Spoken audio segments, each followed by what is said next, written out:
नमस्कार, स्वागत है आपका कुंवर क्लासेस में। आज हम हिंदी में पढ़ेंगे वर्णमाला। वर्णमाला पढ़ने से पहले हमें भाषा को जानना जरूरी है।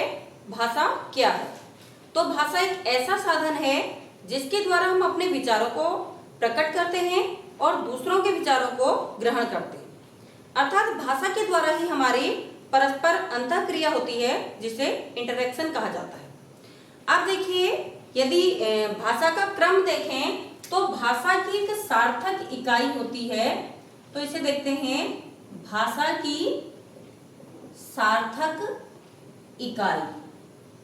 तो भाषा की सार्थक इकाई क्या है यदि पूछा जाता है तो ये होती है वाक्य। अब इसको छोटे छोटे टुकड़ों में विभाजित करते हुए चलते हैं। वाक्य से जो छोटी इकाई होती है उसे कहा जाता है उपवाक्य। उपवाक्य से जो छोटी इकाई होती है इसे कहते हैं पदबंध। पदबंध से छोटी इकाई को कहा जाता है पद, जिसे हम अपनी भाषा में शब्द कह देते हैं। पद से जो छोटी इकाई होती है इसे कहा जाता है अक्षर, और अक्षर से छोटी इकाई होती है वर्ण, और वर्ण से छोटी इकाई कोई नहीं होती है। अर्थात भाषा की सार्थक इकाई क्या है? वाक्य है, लेकिन भाषा की सबसे छोटी इकाई क्या है? वर्ण है। तो यहां पर यदि पूछा जाता है वर्ण किसे कहते हैं, तो वर्ण भाषा की सबसे छोटी इकाई है जिसके अन्य टुकड़े नहीं किए जा सकते हैं। तो वर्ण क्या हो गई? भाषा की सबसे छोटी इकाई। अब हमें यहाँ पर वर्णमाला पढ़नी है। तो वर्णमाला किसे कहते हैं? इन वर्णों के एक व्यवस्थित समूह को वर्णमाला कहा जाता है। तो यदि यहाँ पर पूछा जाता है कि वर्णमाला क्या है, तो वर्णमाला क्या कहेंगे? वर्णों का व्यवस्थित समूह। वर्णों का व्यवस्थित समूह जो है इसे ही वर्णमाला कह दिया जाता है। व्यवस्थित समूह में क्या क्या आ जाते हैं? किन किन वर्णों को हम यहाँ पर रखते हैं? ये देखिए, यहाँ पर हम दो प्रकार के वर्णों को लेकर के चलते हैं।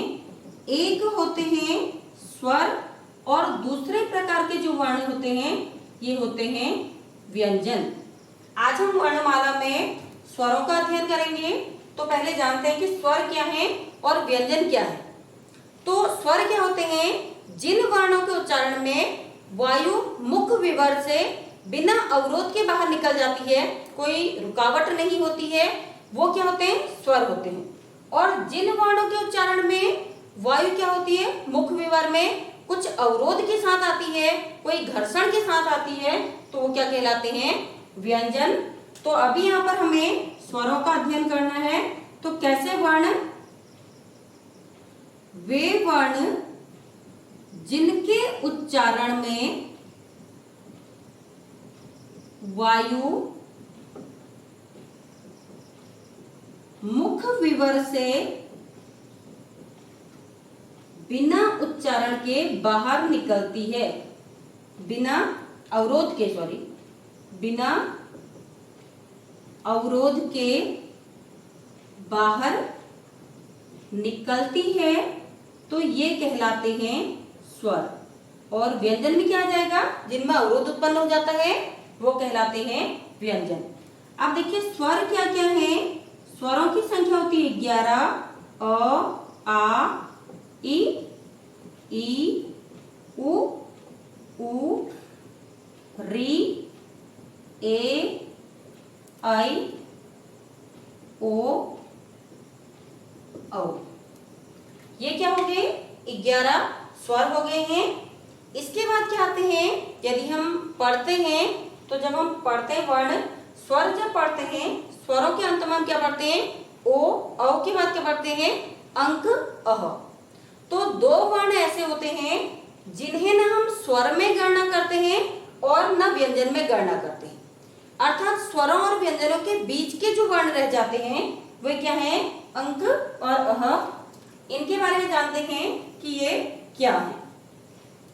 तो यहाँ पर देखिए, यदि स्वरों की संख्या पूछी जाती है ये 11 होती है। कभी कभी क्या होता है कि स्वरों की संख्या 10 भी बता दी जाती है, वह आपको क्या है ऑप्शन देख करके करना होगा। यदि 11 ऑप्शन में नहीं है तब आपको 10 करने हैं, अन्यथा जो स्वरों की संख्या होती है वह 11 ही होती है। तो आपको याद रखना है स्वरों की संख्या 11 होती है। इसके बाद क्या आते हैं अंक और अह। अंक क्या होता है, इसे कहा जाता है अनुस्वार और अह को बोला जाता है विसर्ग। ये दोनों क्या होते हैं, इनका स्थान कहाँ पर है, न स्वर में न व्यंजन में, अर्थात तो वर्णमाला में हमने इनको कोई स्थान ही नहीं दे रखा है, तो इन्हें एक नाम दे दिया गया है अयोगवाह।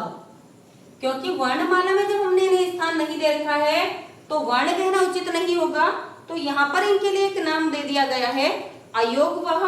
और यदि पूछा जाता है कि नाम किसने दिया है, तो यह नाम दिया गया है किशोरी दास वाजपेयी के द्वारा। अब देखिए अयोगवाह क्या होते हैं, ये ऐसे वर्ण होते हैं जो बिना किसी योग के अर्थात वर्णमाला में बिना जुड़े हुए ही एक अर्थ को लेकर के उस अर्थ को वहन करते हुए बस सदा आगे बढ़ते जाते हैं, वे कहलाते हैं अयोगवाह। यदि इस शब्द को तोड़ा जाए तो अ का अर्थ यहाँ पर होता है नहीं, योग का अर्थ यहाँ पर हो जाता है जोड़, और वह का अर्थ यहाँ पर हो जाता है चलने वाला। अर्थात यहाँ पर क्या है, इन्हें हम वर्णमाला में जोड़ भी नहीं रहे हैं और इनके बिना हम चल भी नहीं रहे, इन्हें साथ में लेकर के भी चलना है और अपने साथ इन्हें मिलाना भी नहीं है, तो इन्हें नाम दिया गया है यहाँ पर अयोगवाह। कुछ विद्वानों ने इनके लिए क्या नाम क्या रखा है, वो बोलते हैं कि ये स्वर मिश्रित व्यंजन हैं। तो इनके लिए जो नाम श्रेष्ठ नाम यहाँ पर उपयोगी नाम आया है वो क्या है अयोगवाह। यदि पूछा जाता है कि हिंदी वर्णमाला में अयोगवाह कौन से हैं, तो आपका आंसर होना चाहिए अंक अह।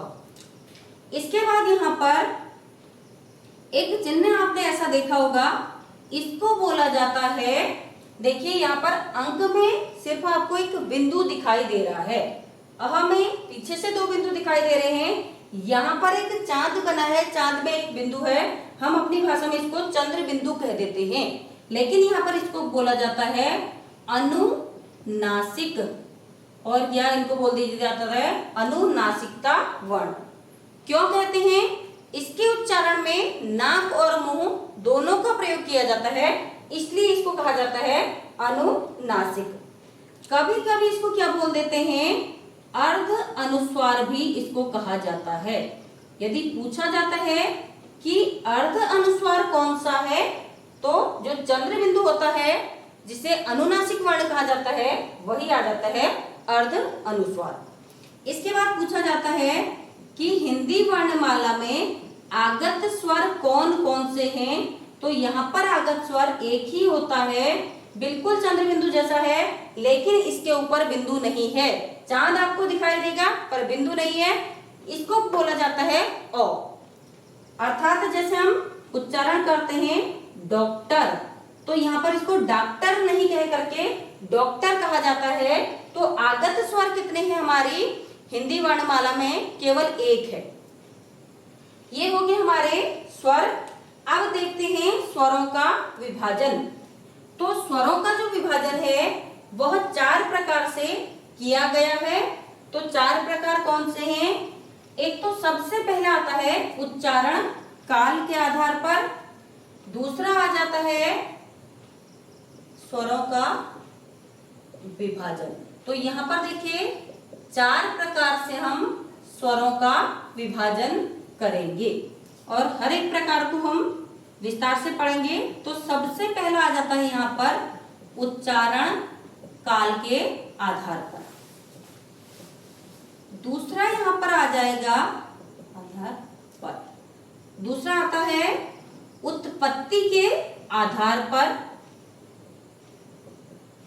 तीसरा जो विभाजन है ये आता है जाति के आधार पर, और चौथा आ जाता है उच्चारण स्थान के आधार पर, उच्चारण स्थान के आधार पर। अब देखिए उच्चारण काल के आधार पर क्या होता है, इन स्वरों को उच्चारित करते समय कितना टाइम लगता है, इस टाइम को ध्यान में रखते हुए जो स्वरों का विभाजन है उसे कहा गया उच्चारण काल के आधार पर। तो इसके आधार पर 3 प्रकार से स्वरों का विभाजन किया गया है। पहले आते हैं इसमें ह्रस्व स्वर, दूसरे आते हैं दीर्घ स्वर और तीसरे आ जाते हैं यहाँ पर प्लुत स्वर। तो ह्रस्व स्वर कौन से होते हैं, जिनके उच्चारण में कम समय लगता है, अर्थात एक मात्रा का समय लगता है। तो यहाँ पे लिख देंगे उच्चारण में कम अर्थात एक मात्रा का समय। तो एक मात्रा का समय किसमें लगता है, इसमें जो स्वर आते हैं 4 आते हैं, अ, ई, उ और री। इसके बाद आते हैं दीर्घ स्वर। दीर्घ स्वर क्या होते हैं, जिनके उच्चारण में अधिक समय या यहाँ पर कहें 2 मात्रा का समय। 2 मात्रा का समय कैसे लगता है, अर्थात ह्रस्व स्वरों से 2 गुना समय जहां पर लगता है उसे कहा जाता है दीर्घ स्वर। तो किसी भी प्रकार से क्वेश्चन आए कि 2 मात्रा का समय किसमें लगता है, दीर्घ स्वर में लगता है, या ह्रस्व स्वरों से 2 गुना समय किसमें लगता है, दीर्घ स्वरों में लगता है। तो यहां पर आ जाते हैं ए, पहले आ जाती है बड़ी ई, उ, ए, आई, ओ, औ। ये क्या होते हैं, दीर्घ स्वर हैं। इनमें कितना समय लगता है, ह्रस्व स्वरों से 2 गुना ज्यादा समय। तीसरे आते हैं प्लुत स्वर। प्लुत स्वरों को त्रैमात्रिक स्वर भी कहा जाता है। त्रैमात्रिक स्वर, तो इनके उच्चारण में कितना समय लग रहा है, 3 गुना अधिक समय। किससे, ह्रस्व स्वरों से 3 गुना अधिक समय जहां पर लग रहा है, इन्हें प्लुत स्वर कहा जाता है।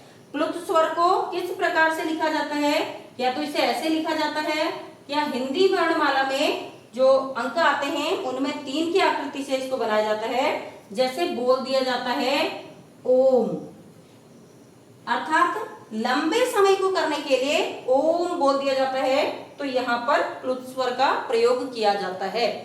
अब आपको एक बात यहाँ पर ध्यान देनी है, यदि पूछा जाएगा कि कौन सा ऐसा स्वर है जिसका प्रयोग हिंदी वर्णमाला में नहीं किया जाता है, अर्थात हिंदी में जिसका प्रयोग नहीं किया जाता है, तो प्लुत स्वरों का प्रयोग हिंदी में नहीं किया जाता है।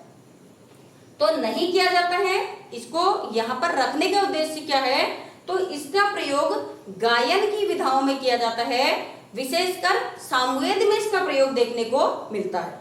और क्यों करते हैं, गायन को और अधिक रुचिकर बनाने के लिए इसका प्रयोग किया जाता है। यह है उच्चारण काल के आधार पर स्वरों का विभाजन। इसके बाद आता है उच्चारण उत्पत्ति के आधार पर। तो उत्पत्ति के आधार पर स्वर 3 प्रकार के होते हैं। पहले जाते हैं मूल स्वर, अभी 2 ही करेंगे, यहां से विभाजित होगा। दूसरा आ जाता है संधि स्वर। तो उत्पत्ति के आधार पर यदि पूछा जाता है स्वर कितने प्रकार के हैं, 2 हैं, मूल स्वर और संधि स्वर। संधि स्वर भी क्या होते हैं, फिर से 2 प्रकार से विभाजन हो जाता है। यहाँ पर एक आ जाते हैं दीर्घ स्वर और दूसरा यहाँ पर आ जाता है संयुक्त स्वर। तो देख लेते हैं मूल स्वर क्या होते हैं, जिनके उच्चारण में अन्य स्वरों की सहायता नहीं लेनी पड़ती है, उन्हें कहा जाता है मूल स्वर। अर्थात ये किसी भी स्वर को मिलाकर के नहीं बने हैं, वह कहलाते हैं मूल स्वर। जैसे कौन कौन से होते हैं, अ, ई, उ और री। तो यदि पूछा जाएगा हिंदी वर्णमाला में कितने स्वर मूल स्वर हैं, तो यहाँ पर जो 4 स्वर आते हैं ये मूल स्वर आते हैं। संधि का मतलब क्या होता है, जोड़। तो संधि स्वर में कौन से स्वर आते हैं, ऐसे स्वर जिन्हें क्या है अन्य स्वरों के साथ जोड़कर बनाया गया है वे कहलाते हैं संधि स्वर।